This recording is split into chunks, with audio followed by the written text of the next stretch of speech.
intervenimet janë substanciale.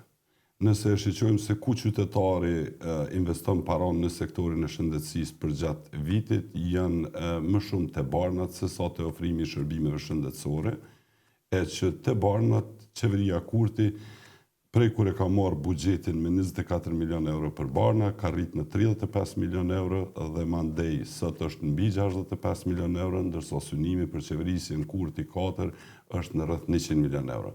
Thënë shkurt, prej kur ka ardhur qeveria Kurti në 8 shkurt vitit 2020, rreth 20% të nevojave për popullatën që shpenzon për barna kanë qenë të mbuluara nga buxheti i shtetit, ndërsa tash synohet që në Ka qeverin... mungesa, kemi pa edhe qytetarët që... Absolut, jo vetëm të ne, në secilin shtet janë mungesa për arsye se sidomos edhe në klinikën e onkologjisë ka mungesa të mëdha.